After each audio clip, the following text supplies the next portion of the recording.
በተደጋጋሚ የስራ መኪኖችን ወደ እናንተ እንዳደርስ ጠይቃችሁኝ ነበረ። ዛሬ የተገኘሁት ኪያና ጥላሁን ነው።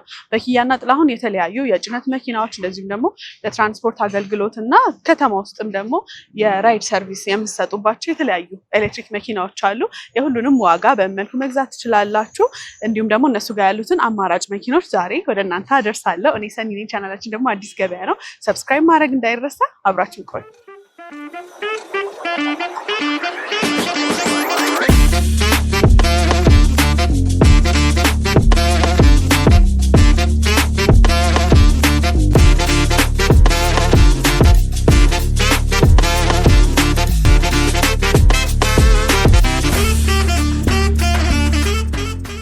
ሰላም እንዴት ናችሁ? እንዴት ነሽ? በጣም ሰፊ ግቢ ነው። ብዙ አይነት የመኪና አማራጭ ነው ያለው። እኔም ደግሞ ዛሬ ወደ እናንተ ብቅ ያልኩት የስራ መኪኖችን ለተመልካቾቼ ለማድረስ ነው። ራስሽን ከማስተዋወቅ ጀምሪልኝ። የት ነው የምንገኘው? የምንገኘው ቡልጋሪያ ማዞሪያ ነው። ስሜ በአምላክ ይባላል። እስቲ ወደ ኪያና ጥላሁን ሲመጡ ምን አይነት መኪኖችን ማግኘት ይችላሉ? ወደዚህ ድርጅት ሲመጡ ከፉል ኤሌክትሪክ እስከ ሃይብሪድ እንዲሁም የነዳጅ መኪኖችን ሁሉንም ማግኘት ይችላሉ። መልካም። እኔ እንግዲህ አሁን ዛሬ የመጣሁበት ምክንያት ለስራ የሚሆኑ መኪኖችን ለተመልካቾቼ ለማድረስ ነው። ሰው እዚህ ጋር የሚታዩኝ መደዳውን በደንብ በአማራጭ ለስራ የሚሆን መኪና ነው። በተለይ ለትራንስፖርት አገልግሎት በደንብ የለመድነው መኪና ነው እና ሃይሩፎችም አሉ እናንተ ጋር በደንብ በአማራጭ። ለዚህም ደግሞ ለሰርቪስ የሚሆኑ መኪኖች አሉ፣ ተሳቢ መኪኖች አሉ። ብዙ አይነት የስራ አማራጭ ስለሆነ እናንተ ጋር ያለው ለስራ የሚሆን መኪና አማራጭ ስላለ እዚች ጋር ከምትታየኝ እንጀምር። ዋጋዋን እንዲሁም ደግሞ ስለ መኪናው የተወሰነ ትነግሪኛለሽ? ማን ትባላለች እቺ መኪና? ሱዙኪ ኢኮ። ኦኬ። ለስራ እኔ እንዳልኩት ተመራጭ ትመስለኛለች። ኦፍ ኮርስ። ለምን አይነት ስራ ነው አሁን እየተጠቀሙባት ያለው? እሺ፣ እነዚህ መኪኖች እንግዲህ ዘርፈ ብዙ መኪኖች ናቸው። ለራይድም መሆን ይችላሉ። እንደገና ነገር ደግሞ ግማሽ ሰው ግማሽ እቃም ይጭናሉ። ሙሉ ቫንም ሆነው ሙሉ ለእቃም መጫን ይችላሉ። ዘርፈ ብዙ ናቸው። አሁን እንደሚታይ ለቫን ይመቻል። ይሄ ለቫን ነው። ሙሉ ለእቃ መሆን ይችላል። እንደገና ነገር ደግሞ ቫኑ ተሰርቶ ደግሞ ሙሉ ትራቭለር ለህዝብ መሆን ይችላል። ለራይድ አገልግሎት መሆን ይችላል ማለት ነው። በደንብ እያየሁት ያሉት ከተማችን ላይ እንደዛ ለትራንስፖርት አገልግሎት ሲጠቀሙት ነው። ስንት ሰው ትይዛለች? 6 ሰው ይዛል። 6 ሰው ይዛል። 1.2 ሲሲ ነው። 4 ፒስተን ነው። የ2025 ሞዴል። ኦኬ። ዋጋው ስንት ይባላል? ዋጋው ከረንትሊ አሁን 3,200,000 ነው የሚባለው። ያው ዋጋችን ድርድራል። በጣም ጥሩ። ሶስቲ ወደ ሃይሩፉ እንሂድ። ከዛ በፊት ግን እቺ መኪና አንቺ ለትራንስፖርት አገልግሎት ወይም ለስራ ቢገዛት የምትመክሪው አይነት ናት ወይስ? አዎ፣ አንደኛ ያው 1.2 ሲሲ ስለሆነ ነዳጅ ኮንሰፕሽናቸው አሪፍ ነው። 6 ሰው አንቀባሮ መጫን ይችላል። ስለዚህ ሪኮመንድ አደርጋለሁ ለትራንስፖርት ስራ። በጣም ጥሩ። ወደ ሃይሩፉ እንሂድ። ስለ ሃይሩፍ በተወሰነ ነገር እንግዲህ አላውቅም። በተለምዶ አባዱላ ይባላል። አባዱላ ሳይሆን ሃይሩፍ። አባዱላ ቦዲው ከዚህ ትንሽ ለየት ይላል። ስለዚህ ይሄኛው ሃይሩፍ የሚባለው ሃይሩፍ ነው። ወደ ውስጥ እንግባ። እንዳልኩሽ እኔ ስለ ሃይሩፍ ብዙም አላውቅም። እስኪ ስለ መኪናው መጀመሪያ ነገር። ይሄ መኪና እንግዲህ ይሄም የ2025 ሞዴል መኪና ነው። እንደምታዩ ሰፊ ነው። በጣም ሰፈር ነው። ስንት ሰው ነው የሚይዘው? 15-16 ሰው መያዝ ይችላል። ናፍጣ ነው እና በ5 ማርሽ እናገኘዋለን በብዛት። ይህም ለመስመር ስራዎች፣ ለከተማ ትራንስፖርት ይሆናል። ዘርፈ ብዙ መኪና ነው። ለስራ ከሚሆኑ መኪኖች መሀል ነው። 2025 ነው ብለሽኛል። ከዚህ ቀደም ሲል ሌላ ሞዴል ነበረ? 2017 2020 አሉት። ከዚህ ወረድ የሚል ሞዴሎች አሉት። ይሄኛው ምን የተሻለ ነገር ይዞ ይመጣል? ጥራት። አሁን ሁለት አይነት ሃይሩፍ ሆኖ ሁለት አይነት ሃይሩፍ ነው ያለው። ይሄ ኖርማሉ ሃይሩፍ ነው። እንደገና በጄል ደግሞ አለ። ልዩነቱን በደንብ አሳያቸዋለሁ። ያው ኦፕሽን ነው ልዩነቱ። ኦፕሽኑን አሳያቸዋለሁ። በጣም ጥሩ። ተመሳሳይ ሰው ነው የሚይዙት? 15 ሰው ነው ያኛው? ተመሳሳይ ነው። ሞተራቸውም ተመሳሳይ ነው። መቀመጫቸውም ተመሳሳይ ነው። ማርሻቸውም ተመሳሳይ ነው። ግን ኦፕሽን ላይ ዲፍረንስ አለ። እሱን አሳያቸዋለሁ። ይሄኛው መኪና ስንት ይባላል ዋጋው? ዋጋው ይሄኛው 15 ሚሊዮን። 15 ሚሊዮን። ከዚህ የተሻለ አለ ብለሽኛል። እሱም ደግሞ ሃይሩፍ ነው። 2000 ስንት ነው እሱ? 2025። ወደሱ ከዚህ ደግሞ የተሻለ ያልሽኝ መኪና አጠገብ የሚታየኝ ነው። በምንድን ነው የተሻለ ነገር ያለው? ያው በቦዲ ደረጃ መጀመሪያ የተሻለ የሆነው በፓራውልት ነው። ፓራውልት ልዩነት አለው። የሚታይ ነው እሱ። የሚታይ ልዩነት አለው። ይሄኛው ጄሉ ነው። ይሄኛው ኖርማሉ ነው እንዳልኩሽ። ሌላው ደግሞ በውስጥ ነው። ኦኬ፣ ወደ ውስጥ እንግባ። ውስጡ ላይም ደግሞ ሌሎች ለየት ያሉ ነገሮች አሉ ብለሽኛል። ውስጥ ላይ ምንድን ነው ያለው? አንደኛ ያው የመኪናዎቹ የወንበር ኢንቴሪየር ልዩነት አለ። የነዚህ ኢንቴሪየር ትንሽ ለየት ይላል። ፕላስ ደግሞ እንደምታየው እዚህ ጋር እነዚህ ካፕ ሆልደር ምናምን የቆሻሻ ማስቀመጫ ወንበራቸው ላይ ምናምን አለው። ፕላስ ከስር መቀመጫው ስር ደግሞ ኤሲ አለው እና ከዛኛው ጋር ልዩነት አለ። ያው ብዙ ጊዜ ከከተማ ወጣ ሲባል ስለሆነ ደግሞ እነዚህ መኪኖች የምንጠቀማቸው ከዛ አንጻር ኤሲ መኖሩ ካፕ ሆልደሮቹ ምናምን በደንብ አገልግሎት የሚሰጡበት መኪና ይመስለኛል። የዋጋ ልዩነት አለው ከዛ ጋር። ይሄ 16 ሚሊዮን ነው ዋጋው፣ 16 ሚሊዮን ነው። የ1 ሚሊዮን ብር ልዩነት ማለት ነው። ድርድር አለው ዋጋ በደንብ ሁሉም መኪኖቻችን ላይ ዋጋ ድርድር አለው። እስካሁን ያየናቸው ከዚህ በኋላ የምናያቸው አብዛኞቹ መኪኖች የስራ እንደመሆናቸው ሰው የስራ መኪና ሲገዛ ወይም ደግሞ ሲቀይር የተወሰነ ገንዘብ እጁ ላይ ይኖርና ቀሪው ሊያጥር ይችላል። የብድር አማራጭ እናንተ ጋር ማግኘት የሚችሉ ከሆነ እንደዚህ አይነት አጋጣሚ ካለ አሁን ላይ እየሸጠን ያለነው መኪኖች ኖርማሊ በካሽ ነው። ግን ከስተመሮቻችን ራሳቸው የቆጠቡት ባንክ ካለ ብድር ራሳቸው ያመቻቹት የጨረሱት ባንክ ካለ በራሳቸው መግዛት ይችላሉ እንጂ አሁን ከረንትሊ እኛ ባንክ እያመቻቸን አይደለም። ወደፊት ሊሆን ይችላል። የፈረስ ጉልበቱና ስንት ኪሎ ሜትር በሊትር እንደሚሄድ ቢያውቁ ጥሩ ነው ብዬ አስባለሁ። ምክንያቱም ለስራ ስለሆነ የሚገዙት። እሱን ንገሪኝ። 2.5 የፈረስ ጉልበት አለው። በሊትር ደግሞ ከ11 እስከ 10 ይሄዳል። በጣም ጥሩ። እንግዲህ መኪናውን ሁለቱንም ወድጃለሁ። በተለይ ይሄኛው እንዳልሽው ያለው ፊቸር ከዛኛው የተሻለ ነገሮች አሉት። ከፍታው፣ ሁሉም ነገር በቃ በደንብ የተሰራ ለጉዞ የሚሆን ቆንጆ መኪና ነው። አንድ ድርጅት ይሄ ቢኖረው እንዳለ ሰራተኞችን ይዞ ለማንቀሳቀስ ምቹ ይመስለኛል። ከዚህም የተሻሉ የትራንስፖርት መኪኖችን እያየው ነበረ ከፍ ያለ። ከዚህ እሱን እኒና ወደ ጭነትና ተሳቢ መኪኖች ደግሞ እናያለን። እንግዲህ እንዳልኩትም ከፍ ያለ የትራንስፖርት መኪና የሚፈልጉ ከሆነ ይሄ በጣም ተመራጭ ነው። እንዲሁም ደግሞ ለድርጅቶች ሰርቪስ በጣም አሪፍ ይመስለኛል። እና ስንት ሰው ይዛል ግን ይሄ? እስከ 29 ሰው። 29 ሰው በጣም ብዙ ነው። ከተማ ውስጥ ራሱ ለትራንስፖርት አገልግሎት ገዝተው መጠቀም የሚችሉት ነው ይመስለኛል አይደል? አዎ በደንብ። ከዛ በተጨማሪ ደግሞ ወደ ክፍለ ሀገር ለመሄድስ ምቹ ነው ወይ መኪናው? እንዳልኩትም ለስራ ደግሞ ሰዎች መኪና ሲገዙ በሊትር ስንት ኪሎ ሜትር ይሄዳል የሚለው ነው የሚያሳስባቸው። እና እስቲ እሱን ንገሪኝ፣ አረፍ ልበል። እሺ፣ እነዚህ መኪኖች እንግዲህ ያው ኤምባሲዎች፣ ሆቴሎች፣ ትልልቅ ድርጅቶች እንደገናም ደግሞ ለትራንስፖርት የሚወሰዱ መኪኖች ናቸው እና 4009 ሆርስ ፓወር አላቸው። በሊትር ደግሞ እስከ 12 ምናምን ይሄዳሉ። መቀመጫቸው ደግሞ 29 ሰው ብዙ ነው በጣም 29 ሰው ይይዛል። 29 እስከ 30 ምናምን ሰው ይይዛል። ሰፋ ላለ ድርጅት እንግዲህ ይሄ በቃ በደንብ ተመራጭ ነው። ሰራተኞቹን ሰብሰብ አድርጎ የሚይዝበት ነው በደንብ። ሞዴሉም ደግሞ 2025 ስለሆነ ያው አስተዋጽኦ አለው። እነዚህ መኪኖች ከ2025 በፊትም ሲመረቱ የነበሩ መኪኖች ናቸው።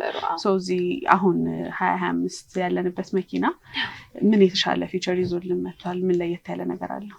ቦዲ ላይ ለውጥ ባይኖረውም ውስጥ ላይ የተለያዩ ለውጦች ይኖራሉ። ፕላስ ደግሞ ሞዴሉም ያው ከፍ ባለ ቁጥር ዋጋ ላይም ከፍ ይላል። ኦኬ የዚህ ዋጋ ስንት ነው? 21 ሚሊዮን። 21 ሚሊዮን። አንቺ ይህንን መኪና ሪኮመንድ የምታደርጊው ነው እንዳልኩት ለትራንስፖርትም ሆነ ለሰርቪስ አገልግሎት? ለትራንስፖርት፣ ለሰርቪስ፣ ለድርጅቶች በደንብ ለሁሉም ስራ ሪኮመንድ አደርጋለሁ። መልካም። ወደ ቀጣይ መኪና ከነዚህ ውጭ የትራንስፖርት መኪኖች ሳይሆን ተሳቢና የጭነት መኪኖች ነው ያየሁት። ወደ እነሱ እንሂድና እነሱን ደግሞ እናድርስ። በደንብ ተመልካቾች የሚፈልጉት የመኪና አይነት እሱን ይመስለኛል። እሱን እናሳይ። እንግዲህ ሲኖትራክ እኔ ልክ እንደነ ሃይሩፍ ሁሉ ምንም እውቀት የለኝም። አንድ ሰው ሲኖትራክ ሲገዛ ምን ማወቅ አለበት ወይ ደግሞ ምን ማየት አለበት ብለሽ ታስበች? ያው ሲኖትራኮች አሁን እነዚህ ከበፊቶቹ በየጊዜው እየተሻሻሉ ነው የሚመጡት እና ገበያ ላይ ያለውን ሰው በደንብ ያውቅ ብዬ አስባለሁ ከመግዛቱ በፊት። ዋጋውን ነው ወይስ አሁን የተሻለ ነገር ይዞ እንደመጣ? የተሻለ መሻሻሉን በደንብ ያውቅ ጥሩ ነው ብዬ አስባለሁ። እነዚህ አሁን የ2025 ሞዴል ሲኖትራኮች ናቸው። ቴክስ 336 ይባላሉ። ከበፊቱ ሲኖ በብዙ ነገር ተሻሽለው ነው የመጡት። ምን አለው አዲስ ነገር ከበፊቱ? ሲኖ ሞተር ነው። ያው በሞተር ደረጃ አንድ ነው። ሜትር ኪዩባቸውም 16.7 ነው ሜትር ኪዩባቸው። እነዚህ በምትጭኝ ጊዜ ሸራ ይለብሳሉ። ዲጂታል ሲስተም ከጫነ በኋላ ራሱ ሸራ ያለብሳል። ፕላስ ውስጥ ላይም ብዙ ኦፕሽን አለ። ራሱ መኪናው ነው ሸራ የሚያለብሰው።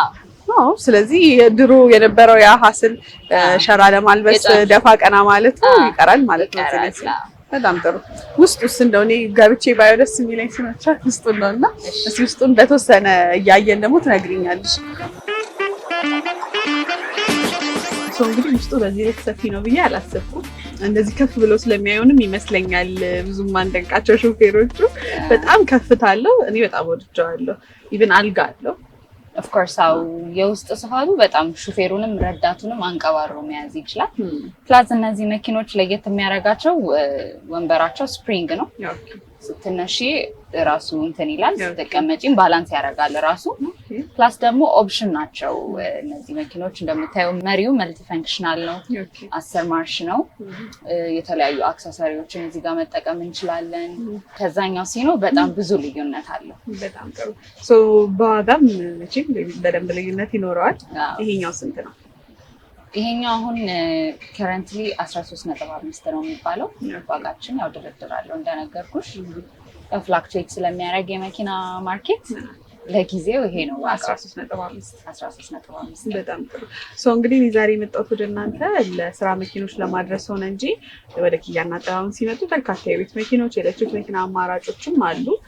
ወደ እነሱ እንሂድ። ከዚህም የተሻሉ ሌላ ብዙ አይነት የስራ መኪኖች አሉ። የተወሰኑትን ያደረስ ነው፣ ግን ለማዳረስ ወደ ቤት መኪኖች እንሂድና ደግሞ እነሱን የተወሰነ እናሳይ። ደስ ይላል። እንግዲህ ከፊት ለፊት የሚታየኝ BYD ሴጉል እስካሁን እንዳየናቸው ለትራንስፖርትም የሚፈልግ ሰው ካለ ለትራንስፖርትም አገልግሎት ገዝተው መጠቀም የሚችሉት ነው። ለቤትም ደግሞ ይሆናል። ይሄ በፉል ቻርጅ ስንት ኪሎ ሜትር ነው የሚሄደው? እነዚህ በፉል ቻርጅ 405 ኪሎ ሜትር ይሄዳሉ። የሁለት ስንት ነው? 2025 ሞዴል ናቸው። ቤዚኩ ነው ይሄኛው። ቤዚክ ሲሆን ምንድን ነው ለየት የሚለው? ያው ቤዚክ ሲሆን ኖርማል ነው። አሁን እነዚህ ስማርት ተብለው የመጡ አሉ ገበያ ላይ። ከነሱ ዲፍረንስ ትንሽ ስማርቱ ካሜራ አለው፣ 360 ዲግሪ ካሜራ አለው። እነዚህ ደግሞ ቤዚክ ናቸው። ከፊትና ከኋላ ብቻ ነው ካሜራ ያላቸው። ሌላ ውስጥ ኢንቴሪየራቸው ኪሎ ሜትር አንድ ነው ከቤዚኩ ጋር። መደበኛ ከኋላ 3 ሰው ከፊት 1 ሰው ከሹፌር ጋር 5 ሰው የሚጭን መኪና ነው። ዋጋው ስንት ነው የሚባለው? ዋጋው 3,800,000 ብር ነው። ድርድር አለው። በጣም ጥሩ።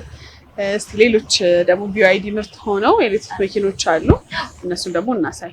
እነሱ ለኖርማል ለመደበኛ ለዕለት ተዕለትም ደግሞ መግዛት የሚፈልጉ ከሆነ ለቤታቸው እግድ የሚፈልጉ ከሆነ ከስራ ውጭ እናንተ ጋር በርካታ አማራጭ አለ። እዚህ ጋር ከሚታየኝ BYD ጀምር እሱን እናሳይ። እሺ፣ የ2000 ስንት ነው ይሄ? ይሄ የ2025 ሞዴል ነው። ትንሽ ሞደርን ናት። አዎ፣ ዋው ውስጡ በጣም ነው የሚያምረው። በጣም ኢንቴሪየር እናወራለን። እንግዲህ BYD መሆኑን ብቻ ነው የማውቀው። BYD ምንድን ነው የሚባለው? ይሄ BYD ታንጌል ይባላል። የBYD አዲስ ቨርዥን ነው። በጣም ሞደርን ነው። በጣም የሚያምር መኪና ነው። ሙሉ ኤሌክትሪክ ነው ወይስ ሃይብሪድ ነው? ይሄ DMI ነው፣ ሃይብሪድ ነው። ኤሌክትሪክም ነው፣ ነዳጅም መውሰድ ይችላል። ምንድነው እስኪ ሃይብሪድ ሲሆን መኪና ለየት የሚያደርገው ነገር? ሃይብሪድ ሲሆን ምንድነው መሰለሽ በኢቪዩም በፉል ኤሌክትሪክ ሲሆን አሁን በፉል ኤሌክትሪክ ብቻ ነው የሚሄደው። ሃይብሪድ ሲሆን በኤሌክትሪክ ብቻ ነው የሚሄደው። ሃይብሪድ ሲሆን ግን ኤሌክትሪኩን ቻርጅ አድርገን ከኤሌክትሪኩም ጌን ያደርጋል። እንደገና ነገር ደግሞ ከነዳጅም ጌን ያደርጋል። ስለዚህ ነዳጅም ኤሌክትሪክም ነው ቻርጅ የምናደርገዋለን፣ ነዳጅም እንሞላለን ነው። አዎ፣ ነዳጅ አንዳንድ ጊዜ መሙላት ላይ ይጠበቅብን ይችላል። በኤሌክትሪክ ብቻ እየነዳ ነው፣ ከኤሌክትሪኩ ጌን የሚያደርገው ፓወር ይኖራል ሃይብሪዱ እና ኢንኬዝ ኤሌክትሪኩ ቢያልቅ ጌን ባረገው መሄድ ይችላል።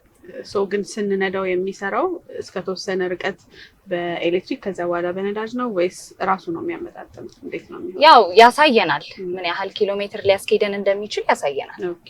ለዛ ያው ባላንስ እናደርጋለን እኛም ማለት ነው። ራሳችንን ባላንስ የምናደርገው። ናይስ፣ በጣም ጥሩ።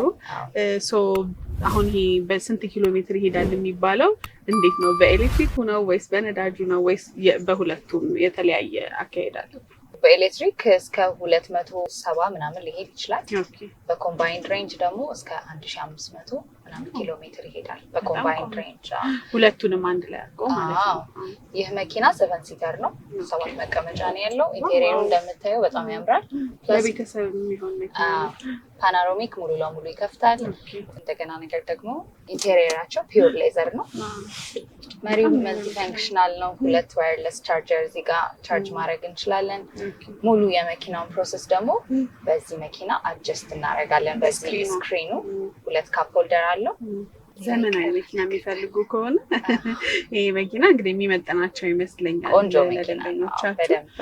ይሄ መኪና ብቻ ሳይሆን የቤት ውስጥ መኪኖች ሌሎችም አሉ። እኔ በመግቢያ እንዳልኩት ዛሬ ለስራ መኪና ስለመጣሁ ነው እንጂ በትዕዛዝም ሆነ አሁን እዚህ መሸጫ ሱቃች ውስጥ ያሉትን መጥተው ገዝተው የራሳቸው ማድረግ ይችላሉ። አንድ ሰው ማዘዝ ሲፈልግ ከስንት ቀን ቀደም ብሎ መጥቶ ቢያዝ ጥሩ ነው? ካዘዘስ በኋላ ምን ያህል ቀን ይቆያል? ምን አይነት መኪኖችን እናንተ ጋር መጥቶ ማዘዝ ይችላል የሚለውን በተወሰነ ነገር ያው እንግዲህ አሁን በብዛት ገበያው ላይ ያለው ኤሌክትሪክ እና ሃይብሪድ መኪኖች ናቸው። ለዛ እንደ ጊዜው ነው እኛም የምንሆነው። ለዛ ማዘዝ የሚፈልጉትን ከፉል ኤሌክትሪክ እስከ ሃይብሪድ መጥተው ማዘዝ ይችላሉ። ቀደም ብለው አዘው አይ ቲንክ ሺፒንግ ፕሮሰሱ እስከ 3 ወር 2 ወር ይፈጃል። ኤግዛክት እርግጠኛ አይደለም፣ እንደዛ ይፈጃል። እንደ ጊዜው ስለሚለዋወጥ ማለት ነው። ጊዜ ይለዋወጣል። በጣም ጥሩ። ሰው እንግዲህ ወደ እናንተ መጥተው የመረጡትን መኪና ከእናንተ እንዲያዙ ያሉትን እስካሁን ያሳየናቸውን መኪኖች ደግሞ ከመረጡና የሚፈልጉ ከሆነ እንዲገዙ መልክቴ ነው። ከዛ በተጨማሪ ስልካችሁ በዚህ ቪዲዮ ስር እናስቀምጣለን። ስለ መኪኖቹ ምናልባትም ይሄ ያለ የሚለውን እንጂ በደንብ ኢንፎርሜሽን አላደረስንም እና በደንብ መረጃ የሚፈልጉ ከሆነ ደውለው ወደ እናንተ የሚፈልጉትን መረጃ እንዲጠይቁ መልክቴ ነው። ጊዜሽን ስለሰጠሽኝ ከልብ ነው የማመሰግነው። ቆንጆ የስራ መኪኖችን አሳይተሽኛል። መልካም ስራ፣ መልካም ገበያ እንመለሽ። አመሰግናለሁ።